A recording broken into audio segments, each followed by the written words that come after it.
এই সিজনটাতে ছোট ছোট চিংড়ি মাছ বাজারে কিন্তু প্রচুর পরিমাণে পাওয়া যায়। আর এই চিংড়ি মাছের বড়াটা গরম ভাতের সাথে খেতে কিন্তু অসম্ভব মজা লাগে। আসসালামু আলাইকুম এভরিওয়ান, ওয়েলকাম টু কোহিনুস কিচেন। আজকে আমি আপনাদেরকে তৈরি করে দেখাবো ছোট চিংড়ি মাছের বড়া। এই বড়াগুলো গরম গরম ভাতের সঙ্গে খেতে তো খুবই ভালো লাগে, ভাত ছাড়াও কিন্তু আপনি এমনিতেও খেতে পারেন। আমার গরম গরম ভাতের সঙ্গে খেতে ভীষণ ভালো লাগে। বড়ার সঙ্গে যদি এরকম শুকনো মরিচ ভেজে খাওয়া যায় তাহলে তো আর কোনো কথাই নেই। আশা করছি আজকের রেসিপিও আপনাদের কাছে খুব ভালো লাগবে এবং সহজ লাগবে। রেসিপি ভালো লাগলে লাইক করবেন, কমেন্ট করবেন আর শেয়ার করবেন ফ্রেন্ডস অ্যান্ড ফ্যামিলির সাথে। আর আমার চ্যানেলটিকে এখনও যারা সাবস্ক্রাইব করেনি প্লিজ সাবস্ক্রাইব করে আমার পাশে থাকবেন। তাহলে চলুন দর্শক, কথা না বাড়িয়ে চলে যাচ্ছি মূল রেসিপিতে। প্রথমে একটা মিক্সিং বলে আমি এখানে 2 কাপ চিংড়ি মাছ নিয়ে নিয়েছি। এগুলো দেশি চিংড়ি মাছ। আর এই বড়াগুলো কিন্তু কুচো চিংড়ি দিয়ে বানালে খুব ভালো হয়। তো আসলে আমাদের ঢাকাতে কিন্তু কুচো চিংড়িগুলো সহজে পাওয়া যায় না। আর এই শীতকালে কিন্তু প্রচুর পরিমাণে এই দেশি চিংড়ি মাছগুলোই পাওয়া যায়। কুচো চিংড়ি যেগুলি সেগুলি দেখতে সাদা হয় আর দেশি চিংড়িগুলো দেখতে একটু কালো হয়। এখানে আমি আধা কাপ মসুর ডাল আধা ঘন্টা ভিজিয়ে ধুয়ে পরিষ্কার করে নিয়েছি আর পানি ঝরিয়ে নিয়েছি। আর চিংড়ি মাছটাকেও বেছে ধুয়ে আমি পরিষ্কার করে নিয়েছি, এটাকেও খুব ভালোভাবে পানি ঝরিয়ে নিয়েছি। এখন চিংড়ি মাছগুলোকে আমি ব্লেন্ডারে জারে নিয়ে নিচ্ছি, ব্লেন্ড করে নিব। আপনাদের হাতের কাছে ব্লেন্ডার না থাকলে শিলপাটা বেটে নিতে পারেন। তো মসুরের ডাল আর চিংড়ি মাছগুলো আমি খুব ভালোভাবে ব্লেন্ড করে নিয়েছি। ডালটাকে একটু আদা ভাঙা করে রেখে দিয়েছি, কারণ এটা একদমই ফিনিশিং করা যাবে না, হালকা একটু আদা ভাঙা থাকবে। আর চিংড়ি মাছটাকে খুব ভালোভাবে ব্লেন্ড করে নিয়েছি, একদম মিহি করে ব্লেন্ড করতে হবে। এবার এখানে আমি হাফ কাপ পরিমাণ দিয়ে দিচ্ছি পেঁয়াজ কুচি, আর হাফ চা চামচ দিয়ে দিলাম হলুদ গুঁড়া, হাফ চা চামচ দিয়ে দিলাম মরিচ গুঁড়া, 2 টেবিল চামচ পরিমাণ দিয়ে দিচ্ছি কাঁচা মরিচ কুচি। বড়াগুলোকে একটু জাল জাল করে আমি তৈরি করব।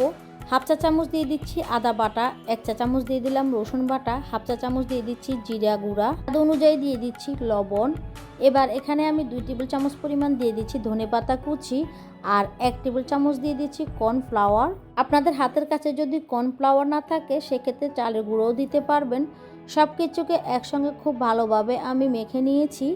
সব কিছু মাখানো হয়ে গিয়েছে, আমার কাছে এটা নরম মনে হচ্ছে, তার জন্য আমি আরও 1 টেবিল চামচ দিয়ে দিলাম চালের গুঁড়া। চালের গুঁড়োটা দিলে কিন্তু ক্রিস্পি হবে, খেতে খুব ভালো হবে। আর কর্নফ্লাওয়ারও দিতে পারেন, না হলে কিন্তু চালের গুঁড়ো দিতে পারেন, যে কোনো একটা দিয়ে দিলে হবে।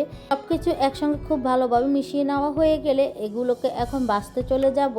চুলা একটা প্যানে আমি অল্প পরিমাণে তেল দিয়ে দিয়েছি। এই চিংড়ি মাছের বড়াগুলো কিন্তু ডুবো তেলে ভাজতে হবে না, অল্প তেলে কিন্তু ভেজে নেওয়া যাবে। এখন আমি এগুলোকে পেঁয়াজু শেপে দিয়ে দিচ্ছি, আপনারা আপনাদের পছন্দ মতো যে কোনো শেপে দিয়ে দিবেন। তবে এভাবে পাতলা করে পেঁয়াজু শেপে দিলে এগুলো অনেক বেশি ক্রিস্পি হবে, খেতে খুব ভালো লাগবে। একটা পাশ যখন হয়ে আসবে তখন এভাবে উল্টিয়ে দিতে হবে। আর চুলার হিটটাকে লো মিডিয়ামের মাঝামাঝি রেখে কিন্তু ভাজতে হবে। 2 পাশ খুব ভালোভাবে ভাজা হয়ে গেলে এগুলোকে তেল থেকে একটা কিচেন টিস্যুর উপর উঠিয়ে নিতে হবে। আর এগুলো ভাজতে কিন্তু বেশি সময় লাগে না, 8 থেকে 10 মিনিট ভেজে নিলে কিন্তু খুব ভালোভাবে ভাজা হয়ে যাবে। চুলার আঁচটা বাড়িয়ে কিন্তু এটা ভাজা যাবে না, তা না হলে উপরে পুড়ে যাবে, ভিতরে কাঁচা থেকে যাবে। আমার বড়াগুলো ভাজা হয়ে গিয়েছে, এখন তেল থেকে আমি বড়াগুলো উঠিয়ে নিয়ে নিয়েছি। এই তো এরই মাঝে তৈরি হয়ে গেল আমার ভীষণ মজাদার চিংড়ি মাছের বড়া। এই বড়াগুলো খেতে অসম্ভব মজা, গরম গরম ভাতের সঙ্গে তো খেতে খুবই ভালো লাগে। আর এইভাবে বড়াগুলো তৈরি করলে ছোট বড় সবাই অনেক পছন্দ করে খাবে।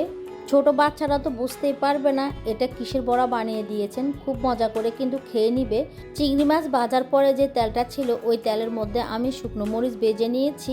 আর বড়ার সঙ্গে গরম গরম ভাতের সঙ্গে যদি এরকম শুকনো মরিচ বড়া খাওয়া যায় তাহলে তো আর কোনো কথাই নেই। তো আশা করছি আজকের রেসিপি আপনাদের কাছে খুব ভালো লেগেছে।